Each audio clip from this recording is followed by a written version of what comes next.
Sesaat lagi Anda mendengarkan berita terkini hari ini.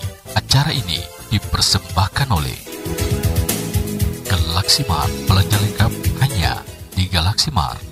Galaxy Mart beralamat di Pasar Sentral, Jalan Kemakmuran, Pasar Impres Tobelo.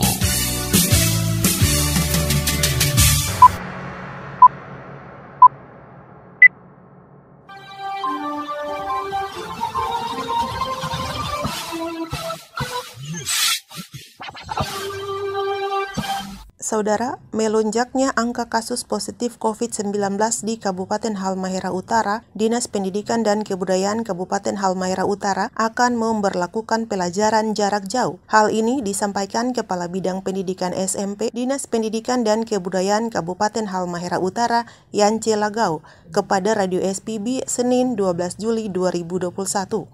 Dengan melonjaknya angka kasus positif COVID-19, sehingga pemerintah memberlakukan PPKM Mikro, pemberlakuan pembatasan kegiatan masyarakat. Kaitan dengan itu, Yance mengatakan Dinas Pendidikan dan Kebudayaan Halmahera Utara sudah menyiapkan terkait edaran himbauan kepada semua lembaga satuan pendidikan atau kepala sekolah SD dan SMP yang ada di Halmahera Utara. Lanjut Yance mengatakan, dalam edaran himbauan tersebut ada 10 poin penting yang harus diketahui dan wajib untuk diterapkan oleh semua kepala satuan pendidikan SD dan SMP di Halmahera Utara. Hanya saja, surat edaran tersebut belum di-launching karena masih menunggu petunjuk dan keputusan dari pemerintah daerah.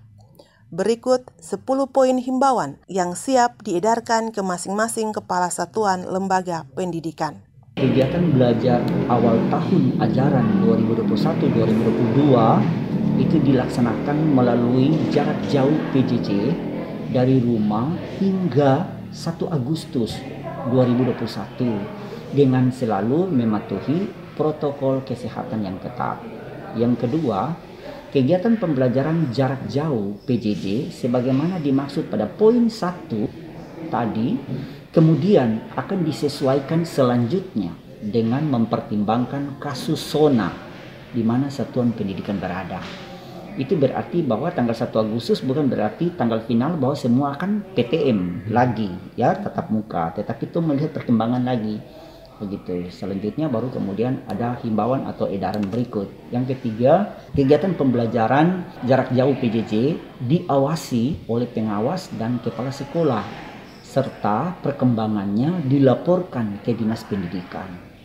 Yang keempat, guru dan pengelola sekolah itu berada di sekolah pada jam operasional sekolah dan dibatasi 50% dari jumlah keseluruhan dengan sistem jadwal yang diatur oleh masing-masing satuan pendidikan secara bergantian.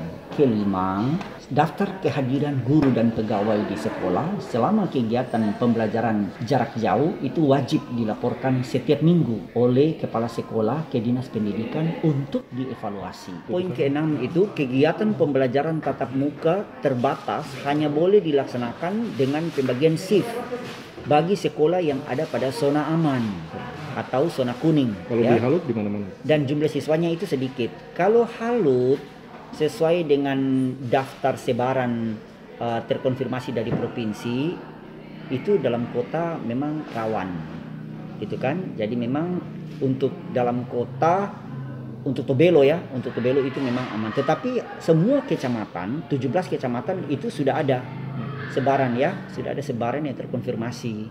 Nah, jadi mungkin di daerah yang jauh kayak Loloda, Kepulauan, Loloda Daratan, nah ini mungkin masih boleh ditolerir ya.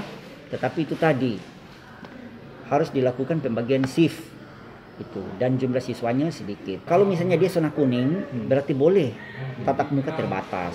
Tetapi bagi shift ya, itu untuk zona kuning. Kemudian poin yang ketujuh dikuatkan lagi bahwa protokol kesehatan, jaga jarak, alat kesehatan, wadah cuci tangan, obat-obatan serta ruang karantina. Nah, ini selalu diterapkan dengan ketat dan harus tersedia selama masa pandemi di setiap satuan pendidikan gitu.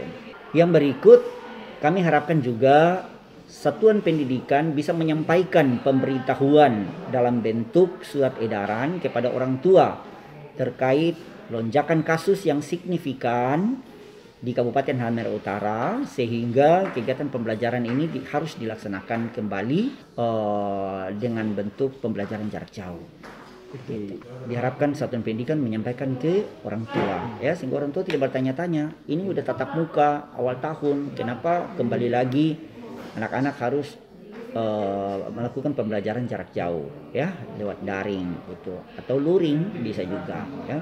Itu berarti guru mengantar bahan ajar, ya, bahan ajar ke rumah, menjemput, setelah itu mengevaluasi secara bersama-sama.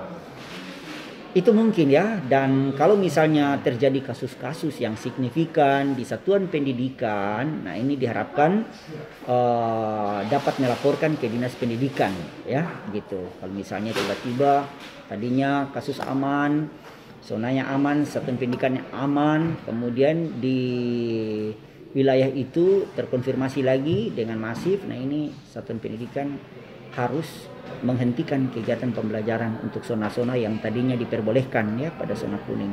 Mungkin hanya demikian. Sambil kita menunggu hari ini Pak Kadis ada pertemuan dengan pemerintah daerah untuk langkah selanjutnya dari hasil rapat bersama pada hari Senin sampai hari Rabu pada minggu kemarin. Itu kami tunggu dulu. Kalau sudah siap, berarti edaran ini akan kami sampaikan ke setiap satuan pendidikan. Demikian SPB News Update. Saya Febiola Lilipori. Salam. Anda sudah mendengarkan berita terkini hari ini. Acara ini dipersembahkan oleh Galaxy Mart. Belanja lengkap ya di Galaxy Mart.